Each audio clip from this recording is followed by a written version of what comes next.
So again, welcome, welcome. My name is Lisa Steele-Maley.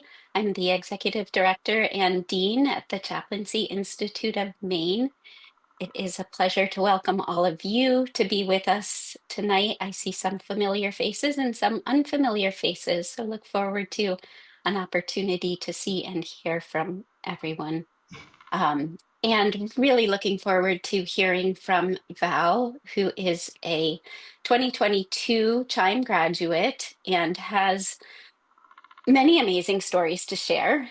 She will share one, maybe a few tonight with all of us, and then we'll open it up to any questions or comments that folks have directed specifically towards Val. And if there's anybody here who's considering CHIME's interfaith ministry program or clinical pastoral education programs, those questions are welcome too. You can save those for the end.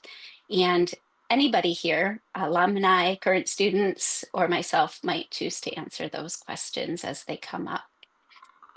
So that said, I will hand it over to you, Val.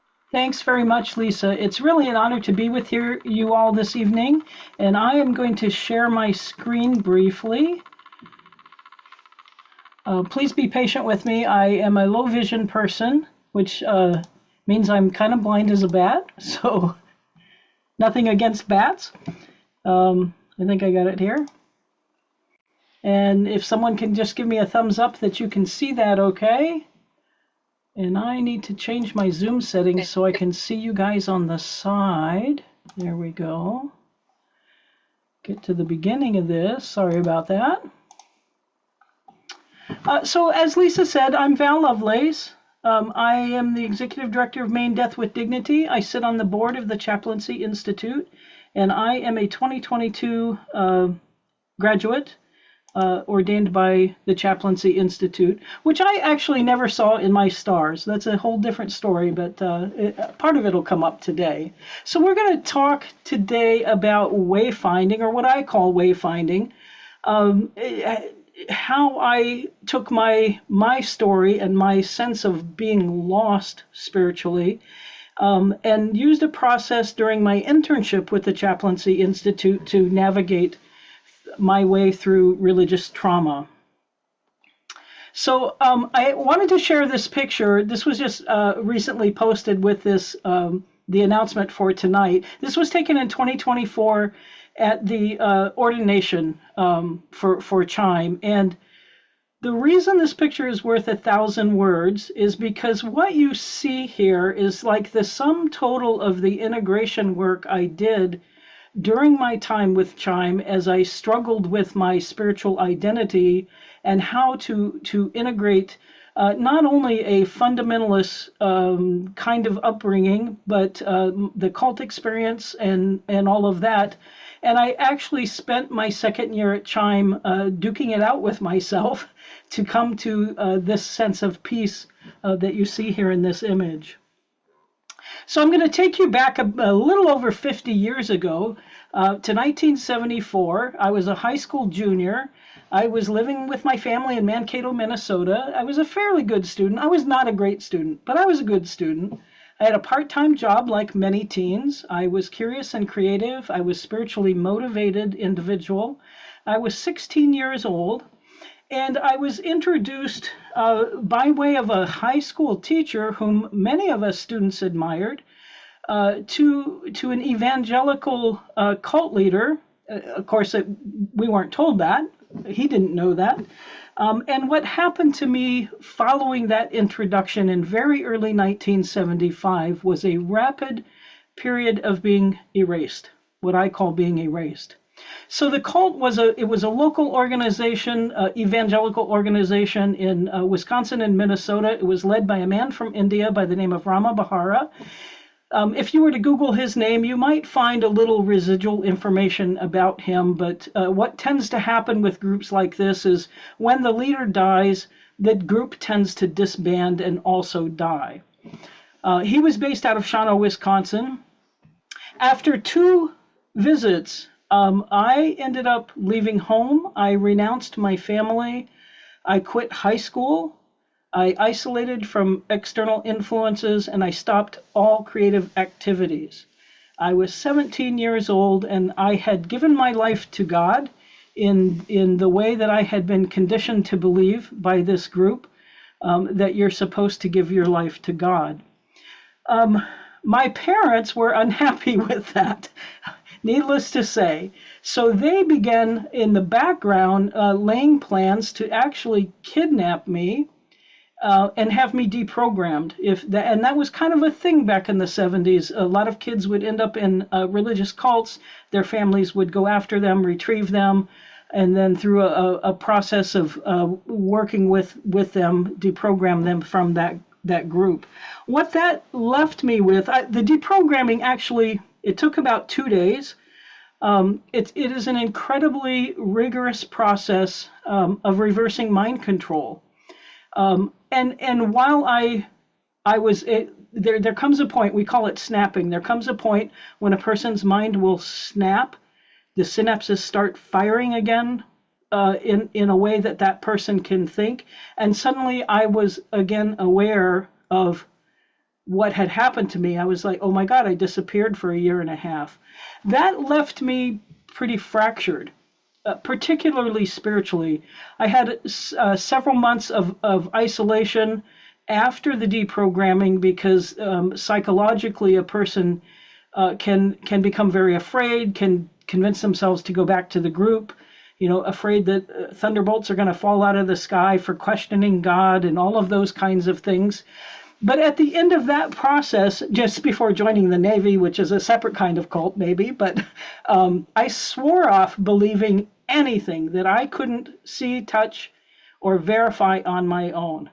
I was still spiritually motivated, but I was not going to allow anyone at all to give me any guidance or tell me how I should believe or suggest to me there was a certain way to believe. And so I set about over a 50-year journey finding my own way spiritually, which is not an easy thing to do. So let me see what the next slide is. So fast forward then from this image to 2020, when it actually took me 5 years to convince myself to enroll in ChIME. I say that I had finally run out of excuses, and I enrolled, and it's hard for me to put myself back into those shoes, but I was really full of angst when I enrolled. I had something within me, like I hated Christianity. I hated what had happened to me. I was so averse to particularly evangelical Christianity that I didn't even want to go inside a church if somebody invited me to a wedding. That's how bad it was. And I remember, when we were thinking about our internships towards the end of my first year, I encountered a podcast that was, it's called Bad Road Trip, and it was done by a couple of girls in Wisconsin who, they would hear stories, and then they would go investigate the story, and they had investigated this cult that I was in. I don't even remember how I came across the podcast, but as I was listening, they mentioned my name as the only person who was ever deprogrammed out of that group. And I thought, there's something to this. I need to understand what it is about the cult experience that I had that took me to the place 50 years later where I still couldn't step foot inside of a church. And so that began my process. Lisa was actually my academic advisor and my supervisor for my internship, and I proposed a contemplative internship. And the question I posed to myself is, as an interfaith chaplain and a person who does end-of-life work, would it ever be possible for me to sit at the bedside of a dying fundamentalist Christian and be comfortable there and be of service there? At the time, it was a really big question, and so that started me on my internship path of what I call wayfinding. Wayfinding is the process or the activity of determining where you are and then planning and following a route to get to where you want to go. So I'd like to just invite a little bit of discussion at this point when you consider what it might mean to have religious trauma, or perhaps you feel some religious trauma yourself, or conditioning from the way you were brought up, what are the things that come to mind as you try to put your finger on those things and identify where you are with that spiritual, I call it angst, spiritual angst?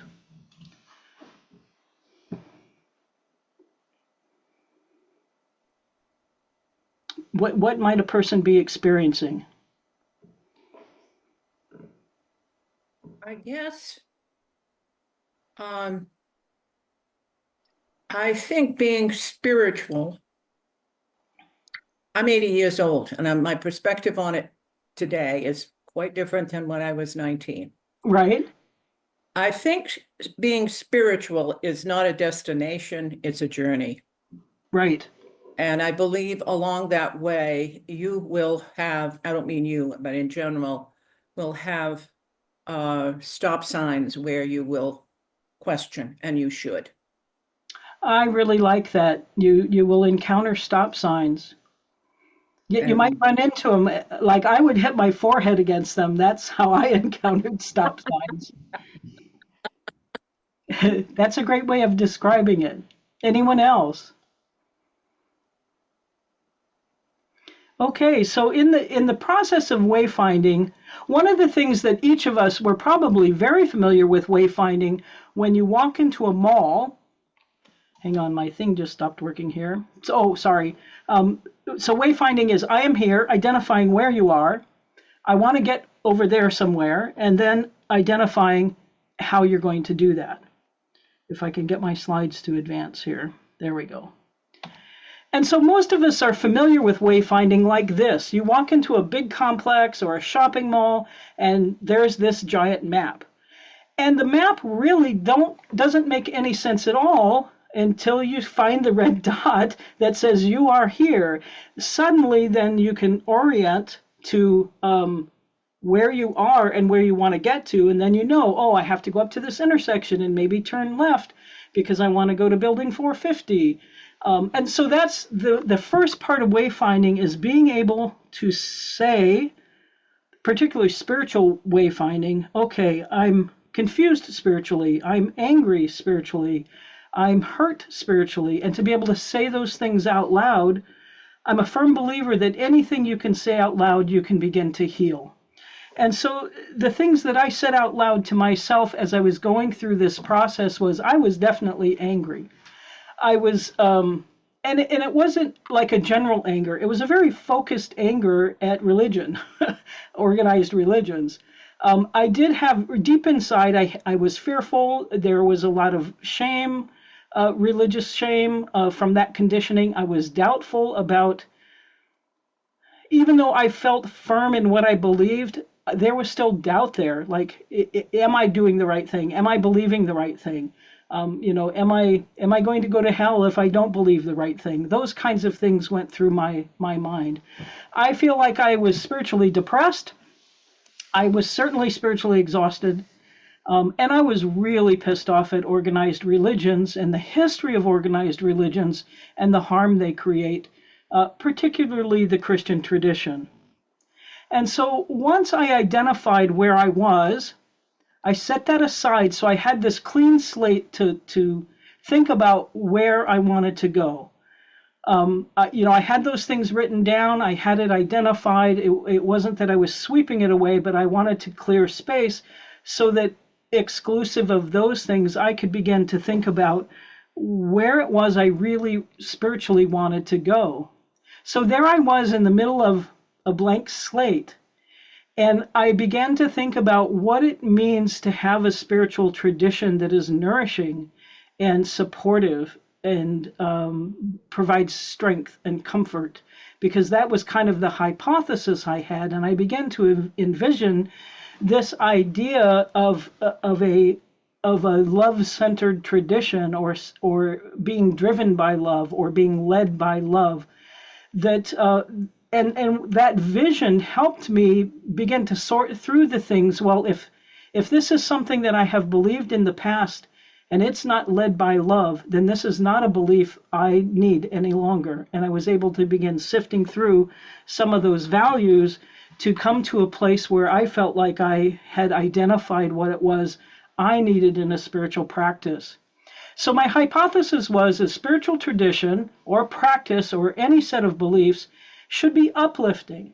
It should provide us with a source of comfort and strength and inspiration as we muddle our way through this human life. And then in addition to identifying, so this is also part of a wayfinding, identifying what it is you're striving for, where it is you want to go, you need to identify where you don't want to go, right? So I also identified that anything in my spiritual tradition or practice or belief should not feel coercive. It should not be punitive or violent or authoritarian or bullying, manipulative, shameful. You just fill in the blank with anything that you don't want in your spiritual practice. And so I had this hypothesis that I stepped forward with. Then, of course, I had to put together a plan. My plan was to give myself permission, number one, to dig deep. I knew that I needed to do a deep dive. And even if it terrified me, I was going to do a deep dive. Lisa could probably share stories with how often I duked it out with myself at times. I gave myself permission to question. That piece right there is huge. One of the most fundamental sins you can ever commit is questioning God, right? Because God is unquestionable. And yet I allowed myself to question that, to question what I had been taught as a child, to question how I had been conditioned in the cult, to question how I conditioned myself after the cult to protect myself. I gave myself permission to fully explore, to imagine, and in the end, what I felt I would arrive at is to sort through and keep the best of this experience, my contemplative internship, and dump the rest. Like I was going to jettison some things about spirituality that just weren't serving me well, that were not uplifting and were not supportive. And so I began to explore all kinds of different things. I found the most amazing podcast.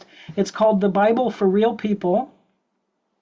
That really helped me. I couldn't even have a Bible in my house. That's how bad my angst over Christianity was. And that podcast helped me immeasurably. It's actually performed by two what they call themselves recovering fundamentalists. One is a professor of theology, and the other is a minister. And they invite all kinds of people onto their podcast to talk about all of the ways that Scripture is used to harm people, and then they talk about what the Scripture really means, and why it's not meant to harm people. The other podcast that I was deeply grateful to have, and Lisa had recommended it to me, is a podcast called A Little Bit Culty. And that one is produced by former cult members, different cult, but every cult has sort of the same profile.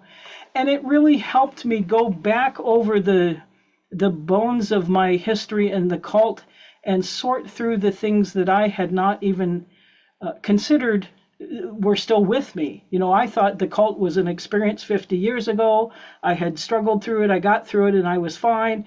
And come to find out after listening to that podcast, I was not fine. And there were lots of stones still to overturn as I sorted through things related to that cult and my experience in that. The books I encountered were amazing. I read everything I could get my hands on by Karen Armstrong. She's a historical theologian and a former nun. She writes about the history of fundamentalism, the history of God, the history of religion. I read the book Good Without God, written by the atheist chaplain at Harvard, and many books in between. If anybody does want a list, if you want to just email ChIME for that list, I'll be happy to share that. I encountered some documentaries, searching through Netflix and stuff on again, the history of religions and social justice issues, things that happen in the name of religion, that really are indeed meant to control and to harm people. And I just really immersed myself in these different ways so that I could really battle it out with the stuff that was sort of still stuck in my cellular memory, if you will. Relying on my spiritual companion through ChIME and my internship supervisor and my academic advisor what was really essential. They were kind of my anchors. In fact, I chose as an internship supervisor, I purposefully chose a retired male minister because I felt like if I were going to duke it out with Christianity, I better have a role model there that would allow me to use him as a punching bag from time to time. He was great with it. And as I progressed through the internship, wow, this is really emotional. What became clear to me too, not only in trusting my own internal compass and my own internal intuition, but becoming a part of a community like the ChIME community, who are there in an unbiased and non-judgmental way to be supportive, to be loving, to listen, and to help support me as I fought my way out of the depths of wherever it was I ended up after the cult. On paper or in print, it looks like not very much. It looks like a simple plan. But what I can tell you was it really was a roadmap to come back to spiritual health. There's another great book I read. I don't remember the author. The name of the book is Educated. It's about a woman who was in the Mormon church, who grew up in an incredibly abusive religious fundamentalist environment, and ultimately got herself free from that by educating herself. She left home without having completed high school. She was not allowed to go to school. She got her GED. She went to college. She found her way all the way through a PhD where she researched fundamentalist injuries and the kinds of things that happen with religious injury. And her book was so helpful because it could have been my book. She talked about a lot of the things that I experienced, even though we were in two very separate types of organizations. So that really was amazing. So coming towards 2022, when I was preparing to be ordained, I defined myself as a kintsugi spirit, meaning kintsugi is the Japanese tradition of repairing broken things with the use of a gold-laced epoxy, that because these vessels are beautiful and they're functional, and someone desires to continue using them, they can have them repaired in this way that actually makes them stronger and makes them more beautiful. And that's how I felt. And that's what I see when I look at that initial photograph I showed you. That is the result of my kintsugi experience of putting all the broken pieces back together through my chaplaincy Institute of Maine internship. And so one of the things I say now, people will ask me, especially if someone who's evangelical asks me, are you saved? I say that my relationship with the divine is so private, I don't even discuss it with myself. And I don't mean that really in a flippant way. It is deeply private and deeply personal to me, and I don't argue with myself about it anymore. My spiritual foundation is something I trust. It is something I rely on, and I really have ChIME to thank for that. So I'm going to switch gears just a little bit and talk briefly about, there's actually a name for it, religious trauma syndrome. You don't have to be in a cult to experience religious trauma. Religious trauma happens in all kinds of organizations. And it is by definition the psychological, emotional, and social challenges that individuals face as a result of a religious upbringing or religious influence that is characterized by harm, control, or abuse. So when you think about your relationship to the divine, if there's fear there, if there's guilt there, if there's shame there, that's abuse. That's violent, and that's not what our source of spiritual inspiration is meant to be. There's not. I finally discovered there is not some entity out there in the clouds with his thumb down on my head, ready to throw thunderbolts at me if I don't toe the line. So some of the symptoms of religious trauma are, there can be cognitive issues where there's difficulty with critical thinking or decision making or processing information. I had trouble with, like my dyslexia got even worse during that period of time, and I had trouble with numbers and things like that. The world was mostly a confusing place to me. Emotional distress, anxiety, depression, grief, anger, all of those things, sometimes all of those things all at once. Social and relationship problems or distancing. Like, I remember in high school, my high school teachers were working with many of the parents in the community to try to, number one, make sure other kids didn't get involved in this group. There were 5 of us from that high school that ended up getting involved. And they at one time brought my sister in to try to talk to me. And I didn't even recognize her, and she didn't recognize me. And I was very unmoved or unswayed by anything she had to say to me. Sorry. That's how far removed I was from my family and those kinds of connections. And it was done in the name of God, which as you might imagine, kind of still fries my potatoes sometimes.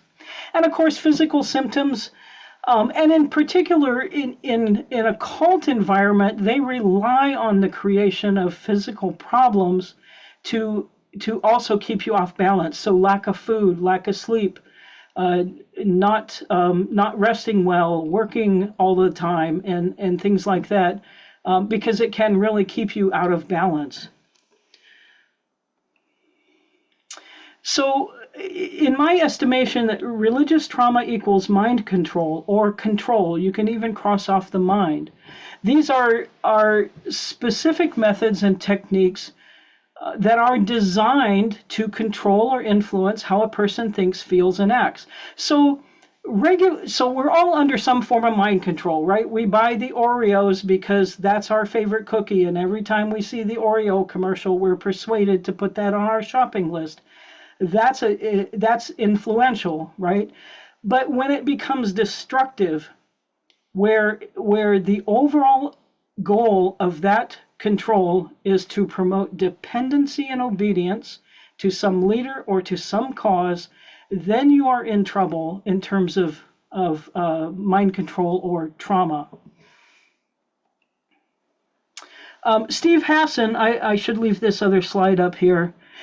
Steve Hassan is probably one of the foremost experts in the world on cult behavior and mind control. He was actually in a cult at the same time I was in a cult. And his parents kidnapped him just about the same time my parents were kidnapping me. He went on to recover from the Moonies. He went on to school. He ultimately achieved a PhD, and his area of interest was in what happens in a person's mind that shifts them so quickly into a cult mindset. And so I encourage you, he's got a couple of really good books out. If you're interested in looking at his work, I encourage you to look him up. He is the one who put together this BITE model of authoritarian control. So he basically says there's 4 areas of destructive control that can combine to condition or socialize a person so that they may no longer be able to function with their own agency. And that is behavioral control, from what to wear and where to be and where not to be, and when to go to sleep and when to wake up, how to be in the world. Information control, the elimination of your access to information that may help you maintain your agency, to provide misinformation and false information to continue your conditioning. Thought control, and that is more the teaching of like we were taught. If you're walking through your house and you slip and fall because you've tripped over something, clearly you must have had bad thoughts and God intervened to make you fall down and stop thinking about whatever you were thinking about by making you fall down. And then emotional control, like I said, the conditioning is such that you begin to believe things you would never have believed had you not encountered that group. Like I said, I separated myself from my family. They were suddenly evil people because they were not saved in the way they should have been saved and so forth. So these four things, behavior, information, your thinking, and your emotional control, are all of the areas that these types of groups and organizations want to manipulate so that you no longer have agency. And I will be straightforward with you that I don't think I could have thought my way out of a box back in when I was in high school before my parents had me deprogrammed. They actually came to a PTA meeting. These people were meeting because of what had happened in the school with the kids joining the cult, and this teacher was being let go. And so the whole community turned up to talk about what was going on. And my parents never even, they looked right at me and didn't recognize me. That's how much even physically I had changed because of that conditioning. So it can radically change you into a person that you would never agree to be had you not encountered that type of influence.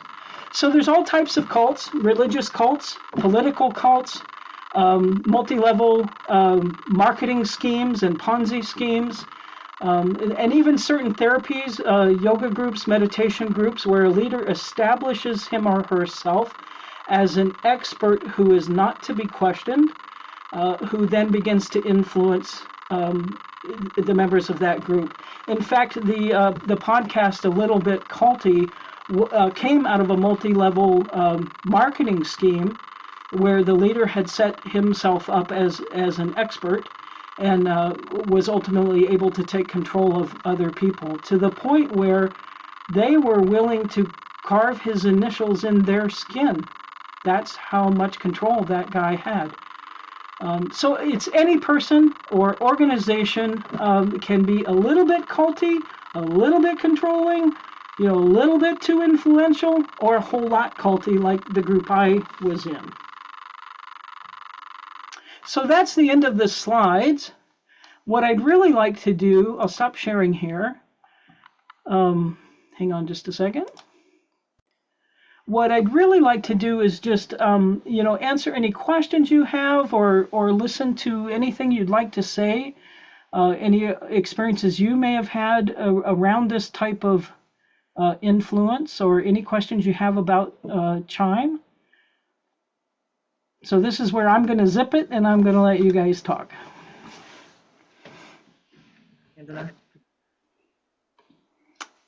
Yeah, go ahead. Hi, I just wanted to say that I grew up in a very difficult family, very chaotic, and I was just trying to make my way through that. And then my mom brought me to church. Now, I did love the church. I'm a recovering Catholic, I'm Uh-huh. a boy, and I loved that. And at the same time, somehow I had the good sense. They were saying a lot about God and how God, would be cruel to you. And if you did things wrong, or you go to hell and all this. And I think I was, like 12 or so, when I said to myself, you know what, Wow. I've got enough going on, right, in my life. Life is Yeah. tough enough. I will not believe in a God that punishes. I won't. And Oh my so goodness, Jim, you are so lucky. and I feel that way. And then it's like, I want a God that loves. And so I have a lot of love inside me, but I feel blessed that I had that because I felt like you were saying it wasn't a cult, but to be controlled that way, Right. and never knowing like, well, what is it that I did wrong or all that. It's like, nope, I'm just not doing it. So I Good felt for good. you. Yeah, and then secondly was when I was talking with my mom, it's like, well, Mom, what if I don't believe everything the Catholics have to say? And then she said, well, then you can't be a Catholic. And I'm like, okay. So I went on to, explore many other things, congregational, Episcopalian, Buddhism, paganism, shamanism, Wow, that's and awesome. now interfaith, which is what I love. But I love just finding the freedom to be able to do that. And one thing I love that you wrote was you were talking about permission and giving Yes, yourself permission. That's a big flag line for me. That's my that's my thing. We used to have other people that we wanted permission, our parents or God or this or right. that. But when you give yourself permission, oh, Absolutely. that's freedom. So I just wanted to, yeah, you've been through a lot, and my heart is with you, and thank you for sharing. And then I just wanted to share what I went through too. So thank Yeah, you. Jim, I am so glad that you had the wherewithal at the age of 12 to say, wait, this doesn't even sound right. That's, wow, they started you out young, didn't they? Yeah, Wow. Wow. Thank you for sharing. I appreciate that. thank you. Um, let's see. So, is that Shanna? Yeah, Shanna, go ahead. Yes, hi. Thank you, Val, for sharing your amazing Sure. story and all of your work. And I was particularly wondering, as you were talking first about religious trauma, I immediately, my mind went to all kinds of cults that we Yes. see in our society now, Mm-hmm. around political movements and so on. Yeah. And I'm just curious about, are you doing in your ministry, are you doing like helping people deprogram from things like that, or are you doing something completely different? But I'm just sort of, that's where my mind went, Sure. Yeah. hearing you talk. Thank you so Yeah, much. you're most welcome. Great question, Shanna. So right after I got out of the cult, I did help with some deprogramming because that actually helped also reinforce my own deprogramming. I have not done any of that work recently. My work is really focused on end of life care.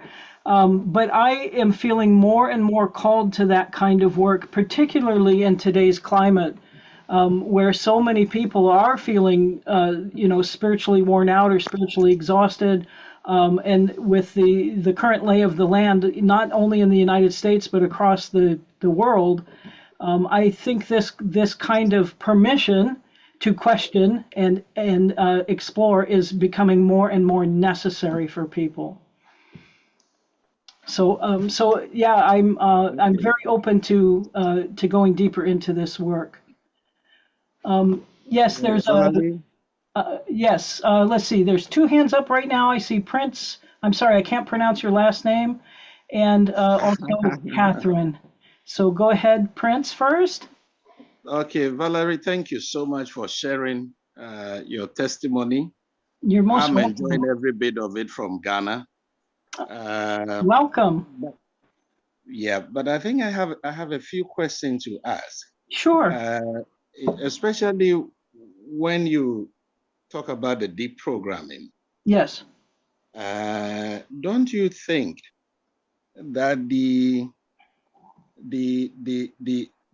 environment in which you grow up, and then also the wherever you get yourself associated with, Mm-hmm. and the interpretations that goes on within that environment causes you to lose God in that, if I'm right to put it that way, Mm-hmm. so that you tend to believe certain things that, like you've said in your presentation, certain things that you have no idea believing, Yes. and then it becomes a problem for you because you get yourself hooked up, and you want to come out, and you're unable to come out. Yes. And so my point is that is it wrong for one to believe that God does exist, is it wrong to believe that God is loving and caring? Because the environment in which you are coming from would give you those assumptions that God is a wicked God. God is Yes. as somebody said, the God of the Old Testament is a wicked God. Right. And the God of the New Testament shows more compassion and love. Right. And so I think largely, I like the point you are raising. They are very important things, because I also believe that spirituality and religion, though there is a thin line, but religion, you can be spiritual and not be religious. Right. Right. And so I think we need to distinguish between those thin lines, that one can be religious and not can be spiritual and not be religious. Because if I'm spiritual, it is because I have certain beliefs that are personal to me, and I have certain experiences that are personal also to me, and there are certain ethics that I believe, Right. that I want to hold on to, and not necessarily joining a group that believes that this is the way we have to go about it. Some go to the extreme, which I understand you Right. very well. Yeah, thank you. Yeah. Yeah, and I appreciate your comments, and I don't believe it's wrong to believe in a God that is loving and supportive. You know, so I grew up with a father who was a preacher's kid, and all of that carried with it. So there was some fundamentalist influence in my family even before I ended up getting suckered into a cult. So by the time I was in second grade, I thought it was my fault that Jesus died. That's you know, how sinful I thought everybody was. So yeah, I call it the twisted Jesus syndrome. Like for me, God had been distorted from a very early age, and that idea of a spiritually supportive presence, whatever that is, however you want to define that, had already been distorted. And so I was looking for a way to find that wasn't distorted, and I ended up in this group that on the surface was this loving, kind, welcoming group. And yeah, I took it hook, line, and sinker. So, you know, I think it's important to, as if you're going to be a spiritual cosmonaut, you should also take your discernment with you, and explore, you know, in a way that doesn't prey on your vulnerabilities, so to speak. Thank you for your comments, Prince. Catherine. Thank you so much, love. Yes. Hello. Yeah, no, I just offering just a few things that, you know, like my own experiences with you know, a family that was a little bit unusual. And as the more I look back on my growing up, sometimes I wonder if if other people didn't imagine that we were in a cult, you know, even though we weren't. And so I also, you know, growing up, I was born in 1970, so you know the 70s was like that time, right? Right, You right, know, and so that was kind of interesting. We were just, you know, we didn't have a television, and there were just a couple of other things that just made us quite unusual. And you know, right, and my father was a minister, but a theologian in a seminary school, you know, without. So it was like, I think, you know, trying to like, I think people were trying to make sense of us, and I was trying to make sense of like ourselves. And so, but right. as the older I got, and my spiritual explorations, you know, and then in my training program, and in some of the practices that I studied with expressive arts and somatic practices and postmodern dance, and there's you know, that kind of goes into some teachers and some trainings and some things, you know, and I think of books like Jack Kornfield, After Ecstasy, The Laundry, where he talks about some of these things and other things. And even my teachers who, you know, had, you know, their own. And so the clarity in the training, you know, that we are this, but we're not that, you know. And then even when I was in some of my trainings and people are like, oh, what are you getting yourself into, you know? And then specifically right now, there's like a particular dance that I practice, Buto. And there was a high profile case, you know, where that, you know, was won against the teacher, and sort of coming into awareness of that, and you know, naming that as one of my practices, particularly where I was living previously, which was where the case was happening, you know, felt suddenly like I was doing something like the whole practice has been demonized, Right, there right, are, right, these like unscrupulous teachers and right, programs and all kinds of things. And so it's sort of like that dance of like, this is a practice that's very dear to me that I've been doing for 35 years and now suddenly right. being demonized. And so, yeah, these are all kinds of really interesting questions for me. I think I'm always like looking up, what's the difference between a cult and a this, or what's the Right. difference, like, yeah, I've been doing a lot of work with that. And then I just wanted to, again, also say the word permission. Yeah. I'm putting a show together right now, an art show with a long-term project. And the word permission is really sort of like in the subtitle of that project, Right. heart, the heart and the permission. So Right. you, yeah. And also great to see you in person. We talked on the phone a few weeks ago. So Thank thank you. you. Yeah. Thank you. Good to see you too. Yeah. Yeah, it's I think what has happened for me is along the way developing the spiritual discernment, that spiritual maturity, if you will, to be able to find your balance among those things. Like the world is not black and white. It's not right or wrong, right? It's just full of gray, and you have to find your way through that to a place where you are at peace and you feel supported, and that makes meaning in your life. And for me, that's what a spiritual practice is about, right? To be able to offer you that growth and comfort and support that you need. Because being a human being is hard business.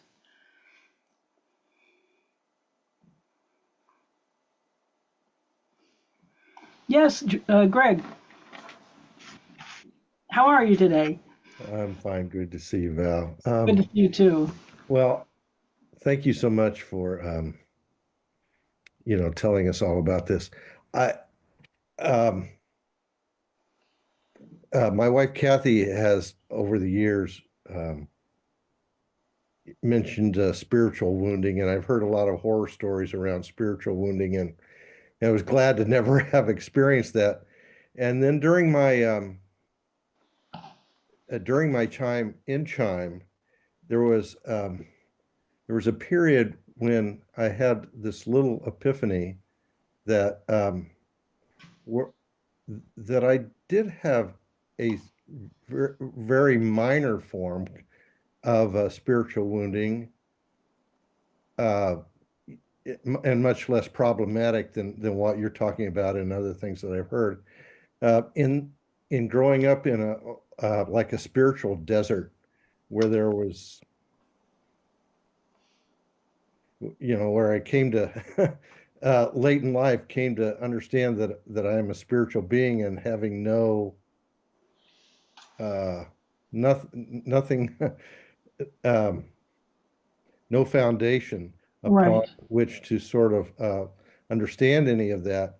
And so when I became aware of that, I definitely had some sadness. Mm-hmm. Um,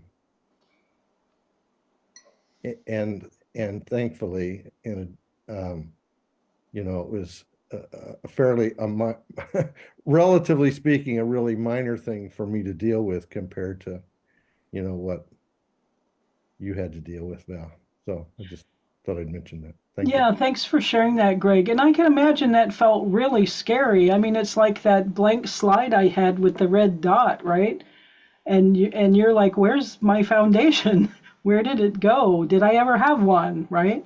Yeah. Yeah, that's a rough place to be.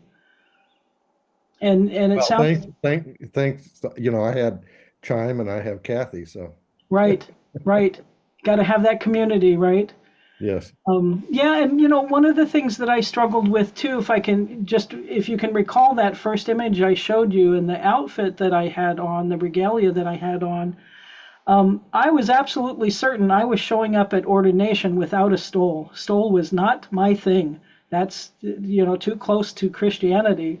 And the other garment that I was wearing is called a kishkami, and in my tradition, that is like a stole. It is the garment that a priest or priestess wears that identifies them as a spiritual leader. And so I show up to ordination with my kishkami, And unbeknownst to me, I had a friend make that for me. Unbeknownst to me, another friend was making a stole as a surprise to give me after ordination. And I had a conversation that morning with another student about how my internship was so valuable and helped me so much, but I was still kind of struggling with how do I integrate this tradition I had been adopted into and the tradition of my ancestors that I know gave them support and that they had value for and did give them strength in the ways that they understood. And how did I bring those two things together? I still hadn't worked out that piece. So then we're ordained, and my friend comes up to me, and she's like, I made this for you, and she hands me the stole that I have on in that photograph. Not only did the colors match, and these two people didn't know each other. The colors matched, so the two items went together.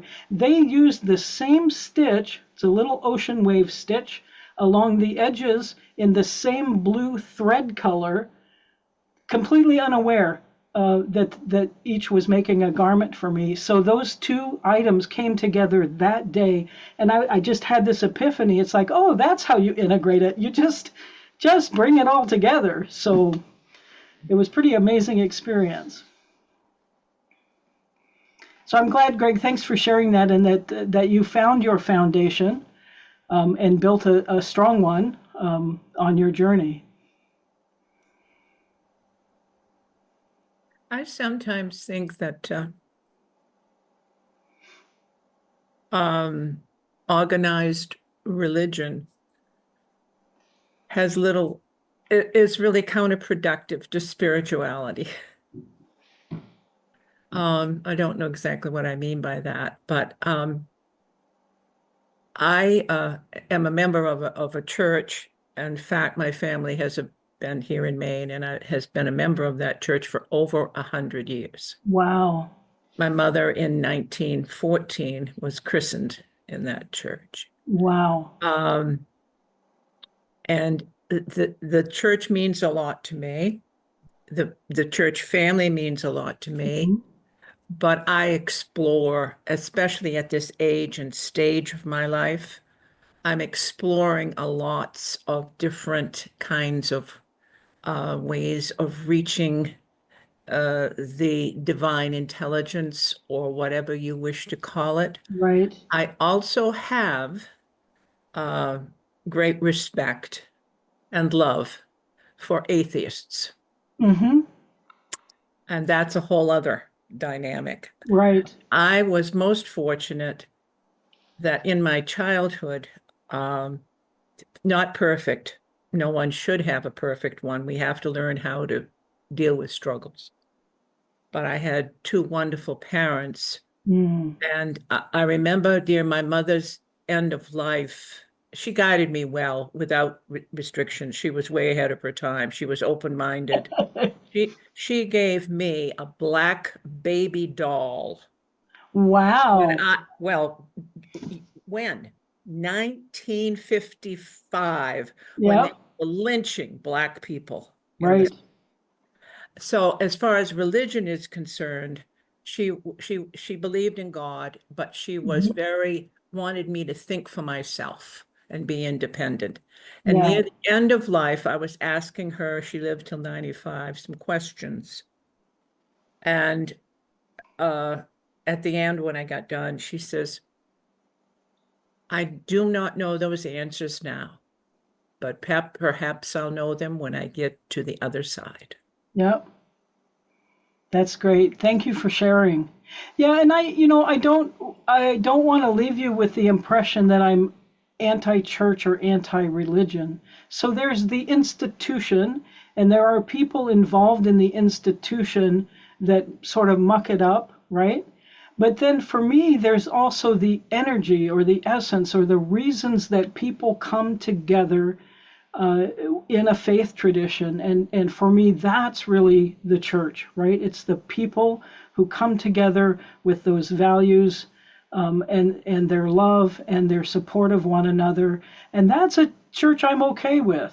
I was over in France several years ago, and I went into this amazing cathedral over in the west or eastern side of France. And this feeling came over me that I was standing in a building that people had worked on. Their hearts and souls went into that building for 800 years. Most never saw the beginning of it. Most never saw the end of it, but they saw the vision of it and what it meant to them. And that really stirred something in me. So I was sure that, as I stepped into that church, there was not going to be a big hole that opened up and consumed me into the pits of hell or anything. But yeah, there's, I think for me, if a person feels they have the permission to explore, to confidently explore and question what they believe and choose to change those beliefs at any time when it fits what they need, I think that inside the church, outside the church is a wonderful thing, because if the church doesn't evolve, if our spirituality doesn't evolve, what happens to things that don't evolve? They die, right? So we should be evolving and changing and growing and meeting the needs not only now but into the future. Otherwise, it dies on the vine, doesn't it?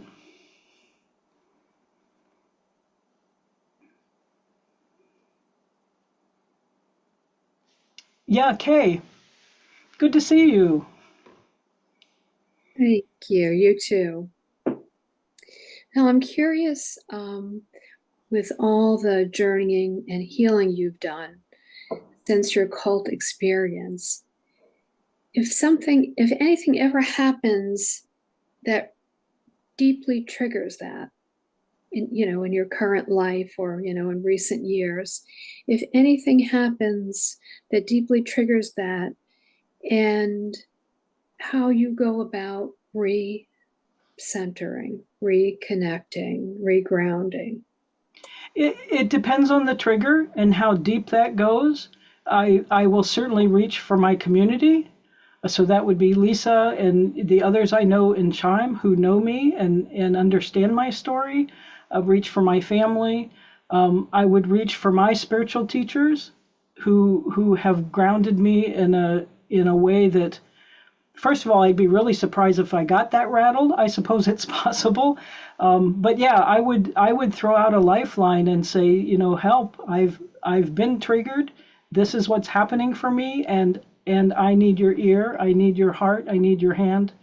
That's one of the things that I have learned through ChIME too, is it's not a crime to ask for help. We are not meant to do this alone. We are not meant to travel alone. We are meant to travel together. We're all just walking each other home, to quote Ram Dass, right? Mm-hmm. So I would throw out a lifeline for sure. Thank you. Yeah, thanks for that question, Kay.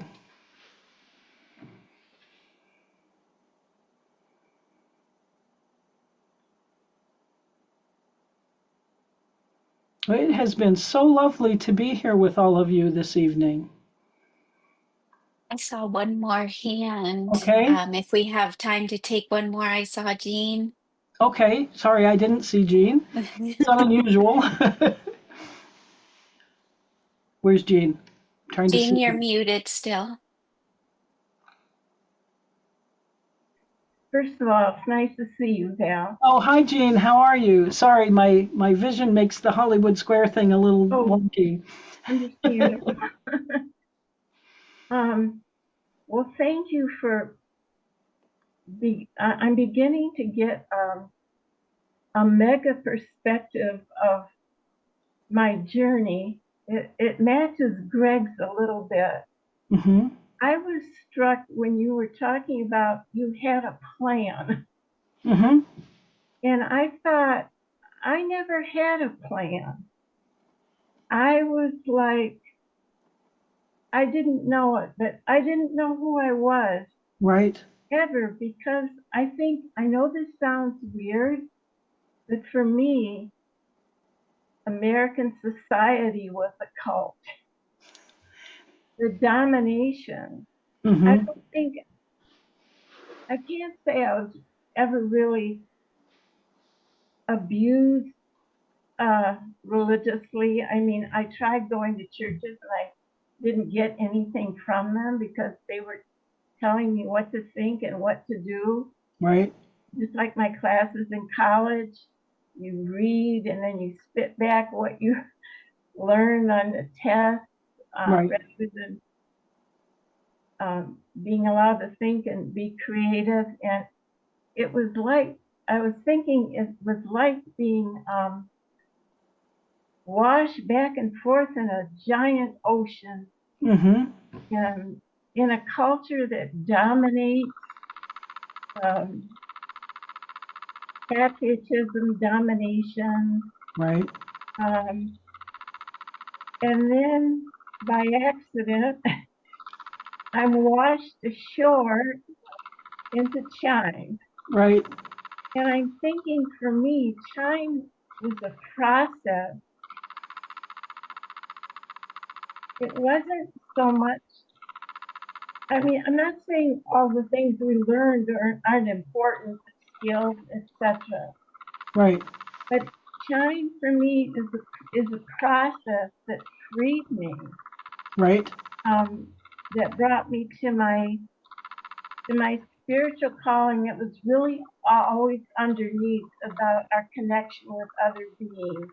Right. I was an angry animal rights person. But ChIME was non-judgmental. Right. Loving.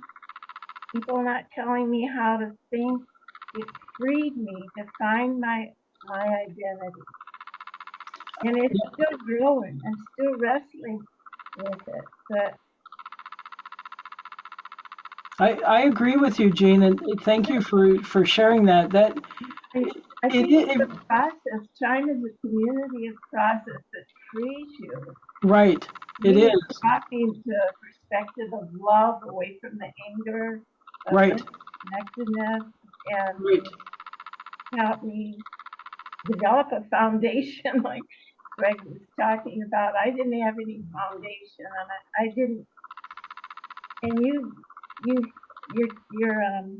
talking about it is giving me this negative perspective of being awash in the society of domination and not being free to know who I am. Right. Yeah, I experienced a lot of that too as I came to ChIME. For me, I knew I was on a journey. I wasn't sure where I was going, but I was on a journey, and ChIME was the ticket for the journey for me. It just opened up, like you said, this non-judgmental, unbiased, fertile place to explore and question and duke it out with my shadow and all of the angsty things that I needed to do. I had a safe place to do it. In fact, a place that honored my doing that, which was incredibly healing. Yeah, it was well worth the journey. And, I also think too, I mean, someone earlier said spirituality or a belief system is not a destination, it's a journey. I expect that I will revisit this all the time until I'm drawing my last breath. Who am I? Why am I? I'm a person who likes to stand under the stars and look up and just wonder, how in the universe am I here? And all of that is out there, and I don't even know what all that is, right? But somehow I'm connected to all of it. So I think we're meant to wonder and wander and explore and find that foundation that helps us do that in a way that gives us strength and courage and comfort, and relationship with others in an authentic way. Yeah. And it's been an honor to make that journey alongside of you as we've found our way. Because the landscape always changes, right, when you're moving. In my tradition, when you go on a vision quest, as you come out of the sweat lodge, they cover you with a blanket And then they load your arms up with all of the things you have to carry out to where you're questing. And the only thing you can see is a little circle around your feet where that blanket's hanging. And I remember the first time you take a step and your circle moves and you can see what's happening all around you, and then you know where to take your next step. And I remember thinking, that's how we're meant to live our lives.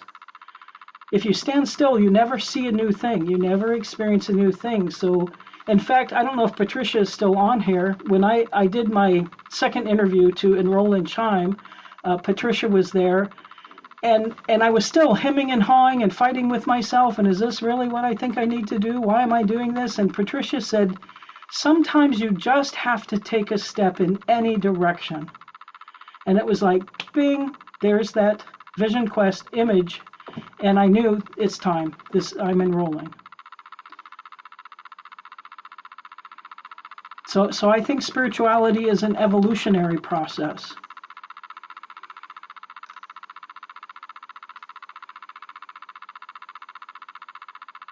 Well, I just want to jump in and say thank you, Val, for sharing your story.